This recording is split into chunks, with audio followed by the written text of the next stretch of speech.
ಓದ್ತೀನಿ ಓದ್ತೀನಿ ಈಗಂತ ಎಷ್ಟು ದಿನ ಹೇಳ್ತಾನೆ ಇರ್ತೀಯ? ಒಂದಿನ ನಿನ್ ತಂದೆ ತಾಯಿ ಕೂಡ ನಿನ್ನನ್ನ ಬಿಟ್ಟೋಗ್ತಾರೆ. ಅವರ ಕನಸು ಅರ್ಧಂಬರ್ಧ ಆಗಿನೇ ಉಳಿದು ಬಿಡುತ್ತೆ. ಅವ್ರಿಗೆ ಆಸೆ ಇತ್ತು ನೀನ್ ಸಕ್ಸಸ್ ಆಗೋದನ್ನ ನೋಡೋದು. ನಿನ್ಗೆ ಓದ್ತೀನಿ ಅಂತ ಬರೀ ಕತೆ ಹೇಳೋದೇ ಆಗೋಗಿದೆ. ನಿನ್ಗೆ ಅಪ್ಪ ಅಮ್ಮನ ಕನಸಿಗಿಂತ ನಿನಗ್ ನಿನ್ ಮೊಬೈಲ್ ಯೂಸ್ ಮಾಡೋದೇ ದೊಡ್ಡದಾಗೋಗಿದೆ. ನಿನ್ಗೆ ನಿನ್ ತಂದೆ ತಾಯಿ ನಂಬಿಕೆಗಿಂತ ಬೇಡ್ದಿರ ಇರೋರ್ ಜೊತೆ ತಿರುಗಾಡೋದೇ ಮುಖ್ಯ. ಅವರು ನಿನ್ನನ್ನ ರೋಡಲ್ಲೇ ಬಿಟ್ಟೋಗ್ತಾರೆ, ಹುಷಾರು. ನಿನ್ ತಂದೆ ತಾಯಿ ನಿನ್ಗೆ ಜಾಸ್ತಿ ಏನು ಹೇಳ್ತಿಲ್ಲ ಅಂದ್ರೆ ಅವ್ರಿಗೆ ನಿನ್ ಮೇಲೆ ಪದೇ ಪದೇ ಹೇಳಿದ್ದನ್ನೇ ಹೇಳಿ ನಿನ್ ಮೇಲೆ ಪ್ರೆಷರ್ ಹಾಕೋಕೆ ಇಷ್ಟ ಇಲ್ಲ ಅಷ್ಟೇ. ಅದನ್ನೇ ನೀನು ಅಡ್ವಾಂಟೇಜ್ ಆಗಿ ತಗೊಂಡ್ರೆ ಹೇಗೆ? ಆದ್ರೆ ನೀನ್ ಏನ್ ಮಾಡ್ತಿದ್ಯಾ?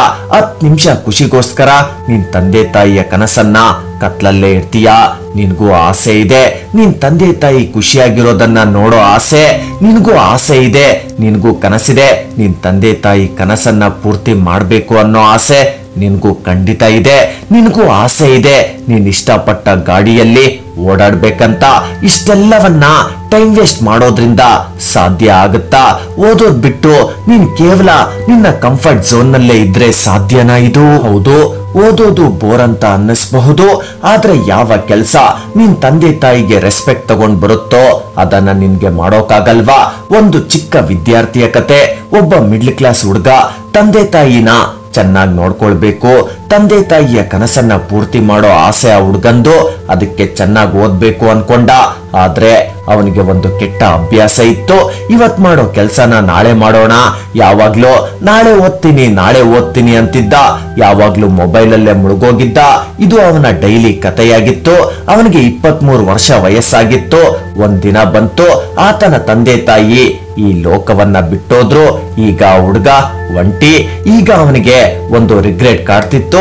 ನನ್ ಕೈಯಲ್ಲಿ ನನ್ ತಂದೆ ತಾಯಿಯ ಕನಸನ್ನ ಪೂರ್ತಿ ಮಾಡೋಕಾಗ್ಲಿಲ್ಲ, ನಾನ್ ಸಾಧಿಸೋ ರೀತಿ ನನ್ ಕೈಯಲ್ಲಿ ಏನು ಮಾಡೋಕಾಗ್ತಿಲ್ಲ ಅಂತ ಮನಸ್ಸಲ್ಲೇ ಅಳ್ತಿದ್ದ. ಅದೇ ಟೈಮಲ್ಲಿ ಆ ಹುಡುಗನ ತಂದೆ ತಾಯಿ ಆತನಿಗೆ ಬರೆದ ಲೆಟರ್ ಮನೆಯಲ್ಲಿ ಸಿಕ್ತು. ಆ ಪತ್ರ ಓದ್ತಾ ಆ ಹುಡುಗ ಅಳೋದನ್ನ ಆತನ ಕೈಯಲ್ಲಿ ತಡೆಯೋಕಾಗ್ಲಿಲ್ಲ. ಆ ಪತ್ರದಲ್ಲಿ ಆ ತಂದೆ ತಾಯಿ ಈ ರೀತಿ ಬರ್ದಿದ್ರು, ಮಗು ನಿನ್ ಬಗ್ಗೆ ನಮ್ಗೆ ಹೆಮ್ಮೆ ಇದೆ. ಈ ಪತ್ರ ಓದೋ ಟೈಮ್ಗೆ ನಿನ್ ಜೊತೆ ನಾವ್ ಇರ್ದಿರ ಇರಬಹುದು, ಆದ್ರೆ ನಮ್ಗೆ ನೀನ್ ಚೆನ್ನಾಗಿ ಓದಿ ಲೈಫಲ್ಲಿ ಸಕ್ಸಸ್ ಆಗೋದನ್ನ ನೋಡ್ಬೇಕು ಅನ್ನೋ ಆಸೆ ನಮ್ದು. ಆದ್ರೆ ನೀನ್ ಯಾವುದೇ ಕಾರಣಕ್ಕೂ ಬೇಜಾರಾಗ್ಬೇಡ, ನಮ್ಗೆ ನಂಬಿಕೆ ಇದೆ ನೀನ್ ಒಂದಲ್ಲ ಒಂದಿನ ಸಕ್ಸಸ್ ಆಗೇ ಆಗ್ತೀಯಾ ಅಂತ. ಆ ದಿನಾನ ಅದನ್ನ ನೋಡಿದ್ಮೇಲೆನೆ ನಮ್ಮ ಆತ್ಮ ಈ ಭೂಮಿ ಬಿಡೋದು ಅಂತ ಇತ್ತು. ಆ ಪತ್ರ ಓದಿ ಆ ಹುಡುಗನಿಗೆ ಆತ ನಿಂತಿದ್ದ ಭೂಮಿನೇ ಕುಸ್ದಾಗಾಯ್ತು. ಅಳು ತಡಿಯೋಕಾಗ್ಲಿಲ್ಲ. ಆದ್ರೆ ಆ ಕೊನೆ ಸೆಂಟೆನ್ಸ್ ನ ಪದೇ ಪದೇ ಓದೋಕೆ ಸ್ಟಾರ್ಟ್ ಮಾಡ್ದ. ಅದ್ರಲ್ಲಿ ಆತನ ತಂದೆ ತಾಯಿ ಹೇಳಿದ ಮಾತು, ನಮ್ಗೆ ನಂಬಿಕೆ ಇದೆ ಈಗ್ಲೂ ನೀನ್ ಸಾಧಿಸ್ತೀಯಾ ಅಂತ. ಅದನ್ನ ನೋಡಿದ್ಮೇಲೆ ತಮ್ಮ ಆತ್ಮ ಈ ಲೋಕವನ್ನ ಬಿಡೋದು ಅಂತ ಅದನ್ನ ಓದಿ ತನ್ನ ಕಣ್ಣೀರನ್ನ ಒರೆಸ್ಕೊಂಡು ತನ್ನ ಮನಸ್ಸಲ್ಲೇ ಒಂದನ್ನ ಡಿಸೈಡ್ ಮಾಡ್ಕೊಂಡ. ನಾನು ನನ್ನ ತಂದೆ ತಾಯಿಯ ಕನಸನ್ನ ಅವರು ಬದುಕಿದ್ದಾಗ ಪೂರ್ತಿ ಮಾಡೋಕಾಗ್ಲಿಲ್ಲ, ಸಾಕು ಇಲ್ಲಿಂದಾಚೆ ಕಾರಣಗಳು, ಡಿಸ್ಟ್ರಾಕ್ಷನ್ ಸಾಕು. 2 ವರ್ಷಗಳ ಕಾಲ ಎಲ್ಲವನ್ನ ಬಿಡ್ತಾನೆ. ಈ 2 ವರ್ಷ ಆತನ ಫೋಕಸ್ ಒಂದೇ ಆಗಿತ್ತು, ಅದು ಆತನ ಗೋಲ್. ಈ 2 ವರ್ಷಗಳ ಪ್ರಯತ್ನ ಆತನ ಗುರಿ ಮುಟ್ಟೋ ಹಾಗೆ ಮಾಡ್ತು. ಸೊಸೈಟಿಯಲ್ಲಿ ಒಬ್ಬ ಸಕ್ಸಸ್ಫುಲ್ ಪರ್ಸನ್ ಅನ್ನೋ ಸ್ಥಾನ ಕೊಡ್ತು. ಆ ದಿನ ಆ ಹುಡುಗ ತನ್ನ ತಂದೆ ತಾಯಿಯ ಸಮಾಧಿ ಹತ್ರ ಹೋಗಿ, ಅಪ್ಪ ಅಮ್ಮ ನೋಡಿ, ನೀವು ಆ ದಿನ ಕಂಡ ಕನಸನ್ನ ಈ ದಿನ ಪೂರ್ತಿ ಮಾಡಿದ್ದೀನಿ. ನೀವು ಬದುಕಿದ್ದಾಗ ನನ್ನ ಕೈಯಲ್ಲಿ ಇದನ್ನ ಮಾಡೋಕಾಗ್ಲಿಲ್ಲ, ಸಾಧ್ಯ ಆದ್ರೆ ನನ್ನನ್ನ ಕ್ಷಮಿಸ್ಬಿಡಿ ಅಂತ ಹೇಳ್ತಾನೆ. ಸ್ನೇಹಿತರೆ, ಯಾವ ಜೀವ ನೀನ್ ಸಕ್ಸಸ್ ಆಗೋದನ್ನ ನೋಡೋಕೆ ಬಯಸ್ತಿದವೋ ಅವ್ರಿಗೋಸ್ಕರ ಆದ್ರೂ ನೀನ್ ಸಾಧಿಸ್ಬೇಕಲ್ವಾ? ಆ ಜೀವ ಇದ್ದಾಗ್ಲೇ ಅಟ್ಲೀಸ್ಟ್ ನೀನ್ ಸಾಧಿಸಿದ್ರೆ ಆ ಸಾಧನೆಗೆ ಒಂದ್ ತೂಕ ಜಾಸ್ತಿ ಇರುತ್ತೆ. ಆ ಜೀವಿಗಳು ಹೋದ್ಮೇಲೆ ನೀನ್ ಸಾಧಿಸಿದ್ರು ನೋಡೋಕೆ ಅವರೇ ಇರಲ್ಲ. ನಿನ್ನ ಸಾಧನೆ ಅವ್ರ ಕಣ್ಮುಂದೆನೆ ಆಗ್ಬೇಕು. ಈಗ ಎಕ್ಸಾಮ್ ಟೈಮ್ ಅಲ್ಲಿ ನಿನ್ಗೆ ಅನ್ನಿಸಬಹುದು ನನ್ನ ಹತ್ರ ಬೇರೆ ಆಪ್ಷನ್ ಇಲ್ಲ ಅಂತ. ಆಗ ಅಂದ್ಕೋ, ಈ ಜೀವನ ನಿನ್ಗೆ ಏನಾದ್ರೂ ಮಾಡಿ ತೋರ್ಸೋಕೆ ಒಂದ್ ಅವಕಾಶ ಕೊಟ್ಟಿದೆ. ಇವತ್ತಿನ ನಿನ್ನ ಪ್ರಯತ್ನನೇ ನಾಳೆ ನಿನ್ನ ಜೀವನಕ್ಕೆ ಬೆಳಕು ಕೊಡೋದು. ಇವತ್ ನೀನ್ ಬುಕ್ಸ್ ಜೊತೆ ಕಳಿತಿರೋ ಆ ಲೇಟ್ ನೈಟ್ಸ್ ನೀನ್ ಏನು ಅಂತ ತೋರ್ಸುತ್ತೆ. ನಿನ್ನ ಮನಸ್ಸಿನ ದಾರಿಯಲ್ಲಿ ಹೋಗ್ತಾನೆ ಇರು. ಆಗ ಎರಡು ಸಾಧ್ಯತೆ ಇದೆ. ಹೋಗ್ತಾ ಹೋಗ್ತಾ ನಿನ್ನ ಗುರಿಯನ್ನ ಮುಟ್ತೀಯಾ, ಅಥವಾ ಜೀವನದಲ್ಲಿ ಮುಂದೆ ಸಾಗೋದು ಹೇಗೆ ಅಂತ ಕಲಿತೀಯಾ. ವಾರಗಳು ತಿಂಗಳುಗಳು ಕಳೀತಿದೆ, ನಿನ್ನಲ್ಲಿ ಏನು ಬದಲಾವಣೆ ಆಗದೆ ಮೊದ್ಲು ಹೇಗಿದ್ದೋ ಈಗ್ಲೂ ಅದೇ ರೀತಿ ಇದೆಯಾ. ಮೊದ್ಲು ನಿನ್ನಲ್ಲಿ ಏನ್ ಕಡಿಮೆ ಆಗಿತ್ತೋ ಈಗ್ಲೂ ಅದೇ ಇರುತ್ತೆ. ಯಾಕೆ ಗೊತ್ತಾ, ನೀನ್ ಬದ್ಲಾಗ್ಬೇಕು ಅಂತ ಅಂದ್ಕೊಂಡೇ ಇಲ್ಲ. ದಿನಗಳು ಬದ್ಲಾಗ್ತಿದ್ದಂಗೆ ನಿನ್ನ ಜವಾಬ್ದಾರಿ ಬದ್ಲಾಗಲ್ಲ. ಈಗಿರೋ ಕೆಲ ದಿನಗಳಲ್ಲಿ ನೀನ್ ಏನ್ ಮಾಡ್ಬೇಕಂದ್ರೆ, ಒಂದು ವರ್ಷದಲ್ಲಿ ಮಾಡ್ದಿರೇ ಇರೋ ಕೆಲ್ಸವನ್ನ ಈ ಕೆಲ ದಿನಗಳಲ್ಲಿ ನೀನ್ ಮಾಡ್ಲೇಬೇಕು. ಮೊದ್ಲು ನಿನ್ನ ಮನಸ್ಸಲ್ಲಿ ಒಂದನ್ನ ಹೇಳ್ಕೊ, ನನ್ನ ಹತ್ರ ಇರೋದೇ ಸ್ವಲ್ಪ ದಿನಗಳಷ್ಟೇ, ಈ ಇರೋ ಕೆಲ ದಿನಗಳಲ್ಲೇ ನಾನ್ ಅಂದ್ಕೊಂಡಿರೋದ್ನ ಪಡ್ಕೊಳ್ಳೇಬೇಕು ಅಂತ. ಬೇಕಿದ್ರೆ ಇರೋ ಕೆಲ ದಿನಗಳನ್ನ ಫೇಸ್ಬುಕ್, ಇನ್ಸ್ಟಾಗ್ರಾಮ್, ವಾಟ್ಸಪ್ ನಲ್ಲಿ ಕಳಿಬಹುದು. ಬೇಕಿದ್ರೆ ನಿನ್ನ ಕನಸನ್ನ ಹಾಗೆ ನೋಡ್ಕೊಂಡಿರು. ಆದ್ರೆ ಈಗ ಟೈಮ್ ಬಂದಿದೆ, ಮೊಬೈಲ್ ಅನ್ನ ಪಕ್ಕಕ್ಕಿಟ್ಟು ಓದೋಕೆ.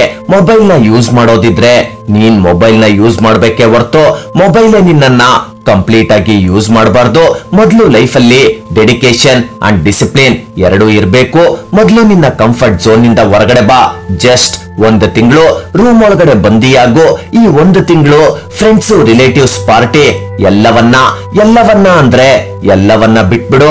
ಈ ಒಂದು ತಿಂಗಳು ಈ ಜಗತ್ತಲ್ಲೇ ನೀನಿಲ್ಲ ಅಂದ್ಕೋ. ನಿನ್ನ ಮನಸ್ಸನ್ನ ನಿನ್ನ ಗುರಿ ಕಡೆ ಇರಬೇಕು. ಕೇವಲ ನಿನ್ನ ಫೋಕಸ್ ನಿನ್ನ ಪ್ರಯತ್ನದ ಕಡೆ ಮಾತ್ರ ಇರ್ಲಿ. ಈ ಒಂದು ತಿಂಗಳು ನೀನ್ ಪ್ರಯತ್ನ ಪಟ್ಟು ಹೊರಗಡೆ ಬಂದಾಗ ಆ ಸಕ್ಸಸ್ ಕೂಡ ನಿಮ್ ಮನೆ ಬಾಗಿಲನ್ನ ತಟ್ಟುತ್ತೆ. ಪ್ರತಿದಿನ ಬೆಳಗ್ಗೆ ಒಂದು ಬುಕ್ ನಲ್ಲಿ ಒಂದು ಪೇಜ್ ಅಲ್ಲಿ ಬರೀ ಇವತ್ತು ಏನನ್ನೆಲ್ಲ ಓದ್ಬೇಕು ಅಂತ. ಆ ಚಾಪ್ಟರ್ಸ್ ಓದಿ ಮುಗಿದ್ಮೇಲೆ ಅದಕ್ಕೆ ಟಿಕ್ ಮಾಡು. ಎಲ್ಲಿವರೆಗೂ ನೀನ್ ಅಂದ್ಕೊಂಡಷ್ಟು ಕಂಪ್ಲೀಟ್ ಆಗಲ್ವೋ ಅಲ್ಲಿವರೆಗೂ ಮಲ್ಗೋ ಆಗಿಲ್ಲ. ನಿನ್ನ ಮೈಂಡ್ ನ ಬ್ಯಾಕ್ ಎಂಡ್ ಅಲ್ಲಿ ಒಂದನ್ನ ಫಿಕ್ಸ್ ಮಾಡ್ಕೋ. ಇನ್ನು ನಿನ್ನ ಹತ್ರ ಎಷ್ಟು ಟೈಮ್ ಇದೆ, ಇನ್ನೆಷ್ಟು ಚಾಪ್ಟರ್ಸ್ ಓದ್ಬೇಕು ಅನ್ನೋ ಕ್ಯಾಲ್ಕುಲೇಷನ್ ಇರ್ಲಿ. ಈ ಟೈಮ್ ನಿನ್ನನ್ನ ಸಕ್ಸಸ್ಫುಲ್ ಪರ್ಸನ್ ಆಗಿ ಮಾಡುತ್ತೆ ಅಂದ್ರೆ ಅದು ಸುಳ್ಳು. ಯಾರು ಈ ಟೈಮ್ ನ ಸರಿಯಾಗಿ ಉಪಯೋಗಿಸ್ಕೊಳ್ತಾರೋ ಅವ್ರು ಮಾತ್ರ ಸಕ್ಸಸ್ಫುಲ್ ಪರ್ಸನ್ ಆಗೋಕೆ ಸಾಧ್ಯ. ಅದಕ್ಕೆ ನಿನ್ನ ಪ್ರತಿದಿನ ಪ್ರತಿ ಗಂಟೆ ನಿನ್ನ ಏಮ್, ನಿನ್ನ ಉದ್ದೇಶದ ಬಗ್ಗೆ ಫೋಕಸ್ ಮಾಡು. ಒಂದೊಂದ್ಸತಿ ಓದೋಕೆ ನೀನ್ ಒಬ್ಬಂಟಿ ಆದ್ರೂ ಸರಿ, ನಿನ್ಗೆ ಅಳಬೇಕಂದ್ರೆ ಹತ್ತು ಬಿಡು, ಆದ್ರೆ ಬಿಟ್ಕೊಡ್ಬೇಡ. ಓಡ್ತಾ ಮುಂದಕ್ಕೆ ಹೋಗ್ತಿರೋ. ಪ್ರತಿಯೊಬ್ಬ ಸಕ್ಸಸ್ಫುಲ್ ಪರ್ಸನ್ ನ ಸ್ಟೋರಿನ ಅವರೇ ಬರ್ಕೊಳ್ಬೇಕು. ಇವತ್ತು ನಿನ್ನ ಜೀವನ ಎಷ್ಟೇ ಬಡತನದಲ್ಲಿರ್ಲಿ, ಆದ್ರೆ ಮುಂದೆ ನಿನ್ನ ಲೈಫ್ ಈ ರೀತಿ ಇರಬಾರ್ದು. ಯಾರೋ ಬರ್ತಾರೆ ನಿನ್ ಲೈಫ್ ನ ಬದಲಾಯಿಸೋಕೆ ಅಂದ್ಕೊಳ್ಬೇಡ. ಆ ತಾಕತ್ತು ಯಾರಿಗಾದ್ರೂ ಇದ್ರೆ ಅದು ನಿನಗ್ ಮಾತ್ರನೇ. ಲಕ್ ನ ನಂಬಿ ಬದುಕ್ಬೇಡ, ಪ್ರಯತ್ನನ ನಂಬೋ. ಯಾಕಂದ್ರೆ ಲಕ್ ಬೇಕಾದ್ರೆ ಕೈ ಕೊಡಬಹುದು, ಆದ್ರೆ ಪ್ರಯತ್ನ ನಿನ್ನ ಕೈ ಹಿಡಿಯುತ್ತೆ. ಲಕ್ 1% ಆದ್ರೆ 99% ಪ್ರಯತ್ನ ಇರ್ಲಿ. ನೆಲ್ಸನ್ ಮಂಡೇಲಾ ಒಂದ್ಸತಿ ಹೇಳಿದ್ರು, everything is always impossible until someone does it. ಎಲ್ಲಿವರೆಗೂ ಒಂದ್ ಕೆಲ್ಸ ಅಸಾಧ್ಯ ಅನ್ಸುತ್ತಂದ್ರೆ ಆ ಕೆಲ್ಸನ ಯಾರಾದ್ರೂ ಮಾಡೋವರೆಗೂ ಆಗ ನಮ್ಗನ್ಸುತ್ತೆ, ಓ ಇದು ಸಾಧ್ಯ, ನಾನ್ ಕೂಡ ಮಾಡ್ಬಲ್ಲೆ ಅಂತ.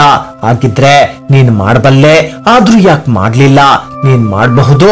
ಒಂದಂತೂ ನಿಜ, ಬೇರೆಯವ್ರು ಮಾಡೋ ಕೆಲ್ಸನ ನಿನ್ ಕೈಯಲ್ಲಿ ಮಾಡೋಕ್ ಆಗುತ್ತೋ ಇಲ್ವೋ ಗೊತ್ತಿಲ್ಲ, ಬಟ್ ನೀನ್ ಮಾಡೋ ಕೆಲ್ಸನ ಬೇರೆಯವ್ರು ಮಾಡೋಕೆ ಸಾಧ್ಯ ಇಲ್ಲ.